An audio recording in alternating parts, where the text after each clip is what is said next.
오늘 말씀은 이사야 5장 1절부터 12절까지입니다. 나는 내가 사랑하는 자를 위하여 노래하되 내가 사랑하는 자의 포도원을 노래하리라.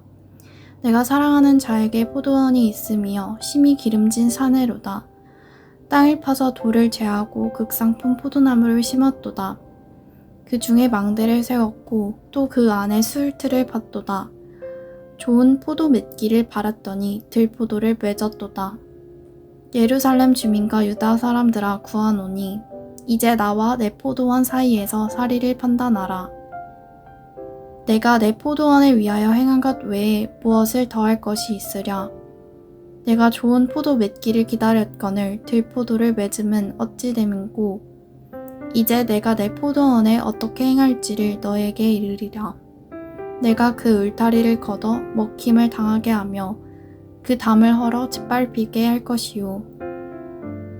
내가 그것을 황폐하게 하리니 다시는 가지를 자름이나 복을 돋우지 못하여 찔레와 가시가 날 것이며 내가 또 구름에게 명하여 그 위에 비를 내리지 못하게 하리라 하셨으니 무릇 만군의 여호와의 포도원은 이스라엘 족속이요 그가 기뻐하시는 나무는 유다 사람이라. 그들에게 정의를 바라셨더니 도리어 포악이요 그들에게 공의를 바라셨더니 도리어 부르짖음이었도다.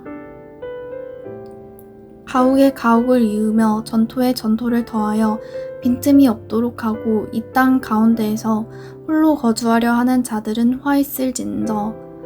만군의 여호와께서 내 귀에 정령이 허다한 가옥이 황폐하리니 크고 아름다울지라도 거주할 자가 없을 것이며 열흘같이 포도원에 겨우 한 바트가 나겠고 한 호멜의 종자를 뿌려도 간신히 한 에바가 나리라 하시도다.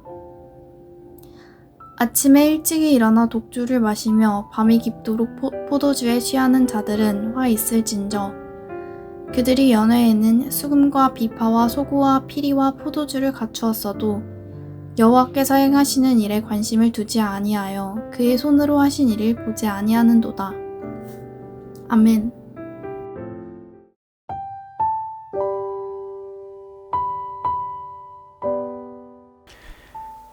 본문 1절부터 6절까지의 포도원의 비유가 나옵니다. 7절에서는 그 비유가 무엇을 말하는 것인지 그 내용을 말해주는데요. 7절 먼저 봅시다.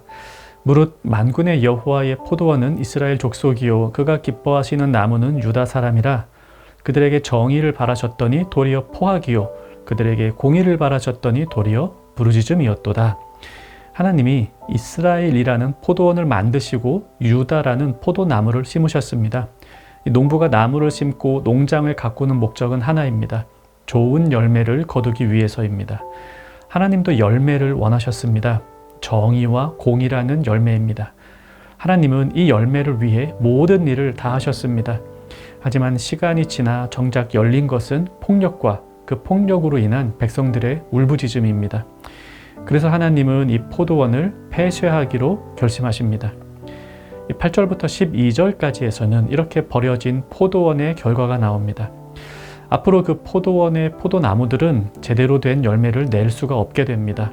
10절에 보면 열흘가리 포도원에 겨우 포도주 한 바트가 나겠고 한 호멜의 종자를 뿌려도 간신히 한 에바가 나리라 하시도다. 그러니까 원래 기대할 수 있는 수확치보다 훨씬 더 적은 양의 열매만을 내게 됩니다. 그런 포도나무는 가치가 없습니다. 도끼에 찍혀 버려지게 되죠. 이런 비유 예수님께서도 많이 하셨습니다. 아름다운 열매를 맺지 아니하는 나무마다 찍혀 불에 던져지느니라. 누가복음에서는 오늘 말씀의 상황이 더 잘 묘사가 되는데요. 이에 비유로 말씀하시되 한 사람이 포도원에 무화과 나무를 심은 것이 있더니 와서 그 열매를 구하였으나 얻지 못한지라. 포도원 지기에게 이르되 내가 3년을 와서 이 무화과 나무에서 열매를 구하되 얻지 못하니 찍어버리라. 어찌 땅만 버리게 하겠느냐. 하나님은 그분의 백성이 열매를 맺기 원하십니다. 그것은 하나님 백성의 특징입니다. 하나님이 과한 걸 요구하시는 게 아닙니다. 하나님의 백성을 포도나무에 비유하는 것은 마치 포도나무는 당연히 포도라는 열매를 맺어야 하듯이 하나님의 백성은 당연히 하나님이 기뻐하시는 열매를 맺어야 하기 때문입니다. 이 열매를 맺어야 한다는 점에서 하나님의 백성은 나무에 비유하기 딱 좋습니다. 그렇다면 하나님께서 우리에게 요구하시는 열매는 무엇인가요? 오늘 본문에 따르면 이스라엘 백성들에게는 정의와 공의라는 열매를 원하셨습니다. 우리에게도 그렇죠. 정의와 공의. 정의와 공의는 무엇일까요? 오늘 본문에 보면 정의와 공의라는 열매를 기대하신 하나님께서 화가 나신 것은 정의와 공의 대신 폭력과 울부짖음이라는 열매만을 그들이 맺었기 때문입니다. 그렇다면 정의와 공의는 폭력과 울부짖음의 반대라고 보면 됩니다. 이 정의와 공의라는 이 열매가 맺히지 않는 곳에서는 폭력과 울부짖음이 발생하고 하나님은 그것을 싫어하십니다. 이 정의와 공의가 사라진 곳에서는 힘이 없는 자에게 물리적 폭력을 가하고 경제적 폭력을 가하고 심리적 폭력을 가합니다. 그래서 폭력의 희생자들이 울부짖습니다. 하나님이 원하시는 것은 하나님의 백성들이 사는 곳에는 그런 모습이 없어야 한다는 것입니다. 이 폭력과 그 희생자들이 없는 곳, 그곳이 정의와 공의라는 열매가 맺히는 곳입니다. 갈라디아서 5장에서는 우리에게 성령의 열매를 맺으라고 하십니다. 우리는 이 삶의 열매라고 할 때 보통 개인의 경건을 생각하게 되는데요. 그런 경건의 열매, 성령의 열매 물론 중요하죠. 그런데 오늘 본문에서 말씀하시는 이 정의와 공의의 열매, 그것은 개인적 열매일 뿐 아니라 나와 이웃과의 관계에서 맺어지는 열매입니다. 이웃에게 폭력을 휘두르지 않으며 그들의 울부짖음에 귀를 닫지 않는 삶, 그것이 정의와 공의의 작은 실천입니다. 하나님은 우리가 그런 열매를 맺으며 살라고 하십니다. 세번역 성경에서는 정의와 공의를 더 단순하게 선한 일, 옳은 일이라고 번역합니다. 우리가 맺어야 하는 삶의 열매는 아주 거창한 것은 아닙니다. 우리가 배운 성경 말씀을 따라 선하고 옳은 일을 행하면 됩니다.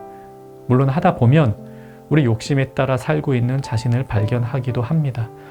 나는 정말 아름다운 열매를 맺고 있어. 이렇게 자신할 수 있는 사람이 얼마나 되겠습니까? 그럼에도 불구하고 우리는 선하고 옳은 열매를 맺기 위해 애쓰며 살아야 합니다. 열매를 맺는 삶이 우리에게 생명을 주신 하나님께서 바라시는 삶이라는 걸 잊지 않고 살아야 합니다. 그리고 그 열매라는 것은 나 개인의 거룩함이라는 열매도 있겠지만 이웃과 관련된 정의와 공의라는 열매도 있다는 사실을 잊지 않아야 하겠습니다. 말씀 생각하며 기도합시다. 이웃과의 관계에서 정의와 공의의 열매를 맺으며 살게 하소서. 또 약한 이들에게 말과 행동과 마음으로 폭력을 가하지 않게 하소서. 오늘 하루 하나님이 기뻐하시는 열매 맺는 청년가족 되기를 바랍니다.